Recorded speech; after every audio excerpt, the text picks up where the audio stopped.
fucking fight back.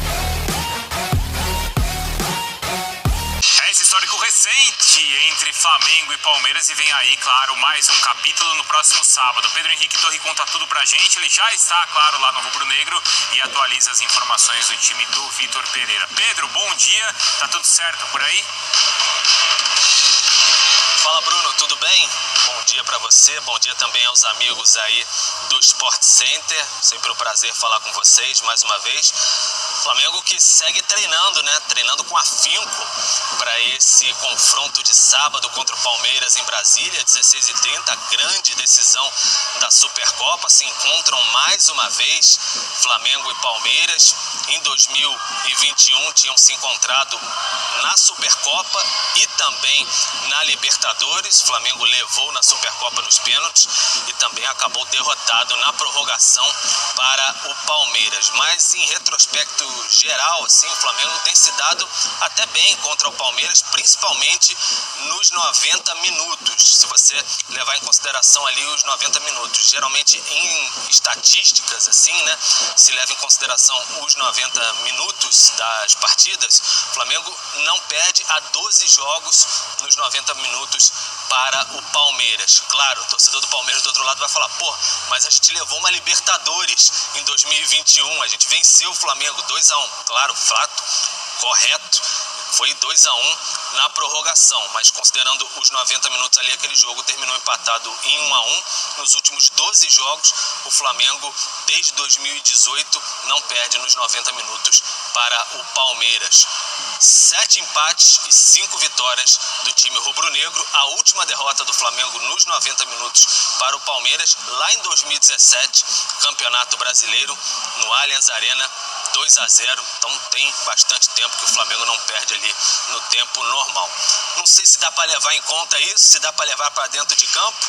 A gente já viu na Libertadores de 2021 que é um tanto complicado, mas o Flamengo está com um elenco forte aí para bater de frente contra o grande Palmeiras, campeão brasileiro, nesse grande duelo também de sábado lá em Brasília, Bruno.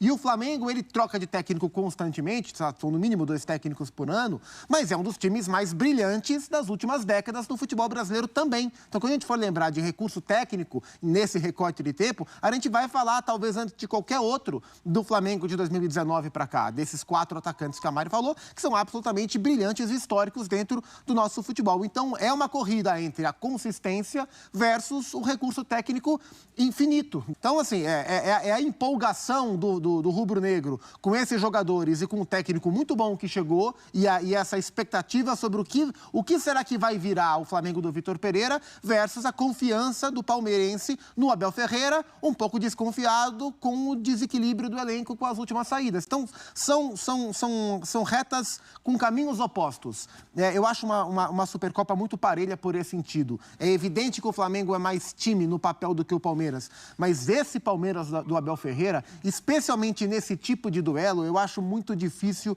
de você desacreditar. Então, para mim, tá muito pau a pau.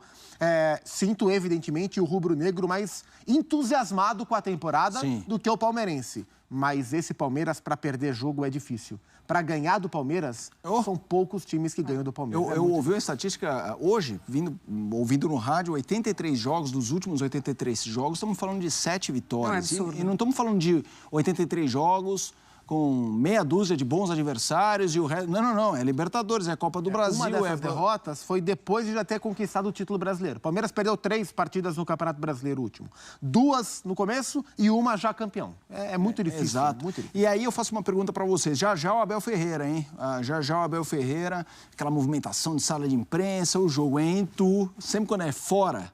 Os times, em geral, aceleram um pouco, mas e o Abel não costuma ser daqueles que dá o maior chá de cadeira na imprensa e também no fã de esportes. Mas no ano passado eu me lembro que qualquer jogo que envolvesse Flamengo e Palmeiras, a linha geral dos analistas era, do ponto de vista de elenco, o elenco é mais robusto do Flamengo, mas no mano a mano era muito difícil alguém colocar favoritismo para A ou B. O fato das saídas de Scarpa e Danilo coloca o Flamengo como favorito na Supercopa ou não? Se coloca, é muito pouco para mim. Assim, durante a semana eu falei 50-50 e o André falou, discordo de você, 52-48. Então, eu acho que está nessa margem de erro aí. Sim. Se alguém tem alguma vantagem, é o Flamengo por esse poderio técnico, mas eu acho que o Palmeiras pode compensar de outras maneiras. Então, hoje eu vou de 51-49, ponto, para o Flamengo. Aparentemente, o Flamengo se preparou melhor para a ausência, por exemplo, do João, né, Gomes. Então, assim, trouxe o Gerson, que também não precisa mais se provar nada, né? Sim. Agora, nesse começo de temporada, ficou muito claro que o Vitor Pereira tem que encontrar uma solução para essa lateral, que até então a gente não levantava nenhuma suspeita que por ali poderia ser um caminho para o Flamengo sofrer alguma questão, né? Mas ainda assim, eu acho que quando a gente fala de elenco e também de uma individualidade de jogadores, o Flamengo tem jogadores, assim, né, consagrados lá fora, que já ganharam muita coisa. Então, acho que de qualidade técnica... Não, é absurdo, é absurdo. Mas o coletivo e o trabalho do Palmeiras que faz ser 50-50. Vamos dar a notícia do Pedro. Pedro renovou o seu contrato com o Flamengo. O contrato dele anterior iria até o final de 2025, mas hoje ele estendeu o seu contrato até fim de 2027. Ou seja, Pedro permanecerá, se terminar o seu contrato com o Flamengo, pelo menos até 2027. E ele mandou um recado para a torcida. Vamos ouvir o atacante do Flamengo. Fala, nação, passando para agradecer o carinho que vocês possuem por mim e dizer que vamos juntos até 2027. Seguiremos lado a lado, escrevendo lindas páginas na história do Mengão. Valeu, uma vez Flamengo, sempre Flamengo. Tamo junto. Valeu, Pedro! Uma ótima notícia para o torcedor do Flamengo, né? Bom, primeiro, quando você estende um contrato desse, o clube se protege, o clube naturalmente valoriza o jogador se protege com uma multa, quanto mais tempo remanescente de contrato, mais forte você vai para uma negociação, embora com 25 anos, em termos de primeira prateleira da Europa, não venha sendo nesse momento um perfil do mercado, buscar um jogador, em especial um jogador que esteve na Europa, não ficou, o que não significa que ele não tenha nível para jogar lá, talvez tivesse sido cedo, talvez o tipo de oportunidade, de contexto em que ele se colocou. Agora, o que mais me chama a atenção são duas características, para mim, muito típicas do mercado do futebol brasileiro nesse momento, especialmente nos clubes economicamente mais poderosos. Estabilidade dos elencos. Acabou o futebol brasileiro, especialmente para os clubes mais poderosos, encerrou a era do desmanche pós-conquista. Quantos anos o Flamengo e Palmeiras, por exemplo, tem essa espinha dorsal de equipe? A base desse Flamengo é de 2019. De 2019. É que hoje os clubes também conseguem vender a periferia ali, né? Porque eles revelam alguns jogadores e às vezes vendem esses jogadores recém-formados para manter aqueles principais jogadores do elenco, né? Especialmente quem está numa situação mais confortável economicamente. E a outra questão, se você olha para a composição hoje do elenco do Palmeiras, você vai ver isso muito claramente, e no elenco do Flamengo você vai ver com o Pedro, com o Gabigol, com outros jogadores, Gerson. O futebol brasileiro, em dado momento, ele foi o lugar dos jogadores muito jovens ou muito veteranos.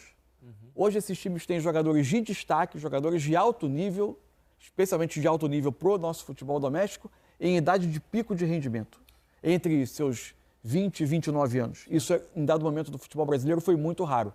Flamengo e Palmeiras têm isso muito claro. Assim, o que eu acho interessante também nessa renovação do Pedro é que me parece estar mudando um pouco o status do jogador pelo, entre aspas, aquela ânsia, aquele desespero de ter que jogar na Europa. Obviamente a gente está falando do Pedro, jogador que já foi, bateu e voltou, mas para esses caras hoje, aí eu acho que tem outros exemplos, inclusive no próprio Flamengo, o próprio Gabriel, o próprio Gerson, que talvez entre ir para a Europa, para jogar numa segunda, terceira prateleira, talvez para esse cara, até pensando em seleção brasileira também, o Pedro é um exemplo absolutamente recente disso, que disputou uma Copa do Mundo estando jogando no Flamengo, no futebol brasileiro. Então, para esses caras, de repente, entre ir para jogar numa segunda, numa terceira prateleira, numa liga mais alternativa na Europa, para esse cara, de repente, é melhor ele estar aqui no Brasil, num clube que financeiramente vai valorizá-lo. Assim, a gente pode discutir aqui, vai pagar salário igual ou não vai, dificilmente, mas assim,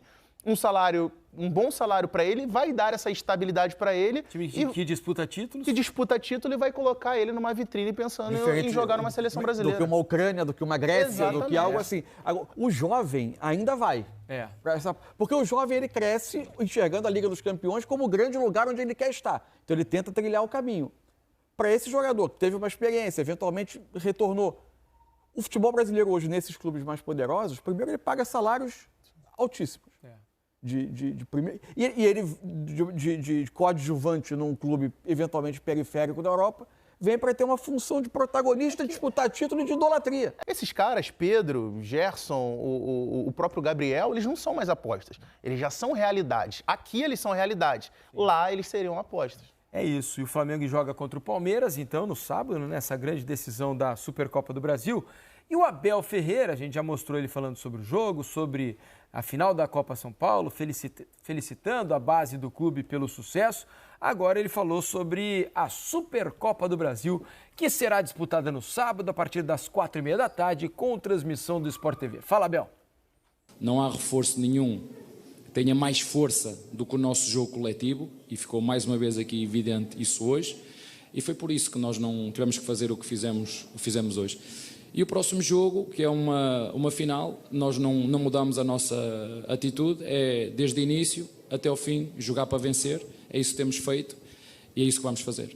E desculpa-me a modéstia, mas nos últimos 3 ou 4 anos o clube sempre deu sinais de muita responsabilidade daquilo que faz, muita responsabilidade, uma aposta muito grande e muito forte na formação, um equilíbrio muito forte e muito grande nas contas financeiras que anteriormente não tinha nem teve, e é um clube hoje, não só financeiramente como desportivamente respeitado, quer nacional, quer internacionalmente. O que os outros pensam de nós, há muitas pessoas que pensam coisas a meu respeito, umas são verdade, outras são mentira, mas o que os outros pensam, nós não controlamos. E sábado estaremos mais uma vez nos últimos, 12, 11 finais que temos nos últimos 2, 3 anos. Desculpa, mas o torcedor que gosta realmente deste símbolo que está aqui, tenho a certeza absoluta, tenho orgulho nestes jogadores, neste treinador, na direção anterior, na direção atual. Os que gostam realmente deste clube estão juntos, gostam deste símbolo. Está a ver o símbolo que eu tenho aqui? Este símbolo. Eles estão orgulhosos de nós. E nós, estes jogadores, conquistaram o respeito deles através do trabalho. Do trabalho, das vitórias e dos resultados, porque é disso que nós vivemos. Os que realmente gostam do Palmeiras, esses estão connosco sempre, em todos os momentos. Me parece um claro recado para aqueles torcedores que picharam o muro, né? Cobrando reforços, cobrando a diretoria. O Abel também já pediu reforços, mas ele, mais uma vez, coloca a sua confiança nos jogadores que ele tem hoje no elenco. Nem poderia ser diferente, né? Agora parece outro Abel, né? Tá empolgado, né? Em questão de dias, o olhar dele para o contexto. O que eu acho é o seguinte, puxar muro está errado, não pode. Ter ansiedade de torcedor por contratações faz parte do contexto, ainda mais quando você olha ao redor e tem a sensação... Mas o que me parece meio surreal é o que o Palmeiras acabou de ganhar um título. Né? E 3 jogos depois, me parece que tinha uma crise lá, porque torcedores foram pichar os muros do clube 3 jogos depois de conquistar o título brasileiro, cobrando a diretoria por reforços. E parece que o Palmeiras... Não estou dizendo que cobrar e querer reforços... Eu acho que isso é natural do jogo. Saíram 2 jogadores importantes. O problema é que parece que o Palmeiras tem que contratar um time. E o Palmeiras precisa de contratações pontuais. Não é um time... Ampliar opções. É isso. E volto ao que eu falei no bloco anterior. O que me preocupa em relação a esse jogo do lado do Palmeiras é justamente o que pode significar uma derrota que seria absolutamente normal e natural para o Flamengo, assim como será absolutamente natural e normal caso o Palmeiras conquiste a Supercopa. Mas a minha preocupação é o que isso pode significar para a sequência do trabalho do Palmeiras na temporada, uma possível derrota para o Flamengo que seria absolutamente normal no sábado. Oh, will you fucking fight back?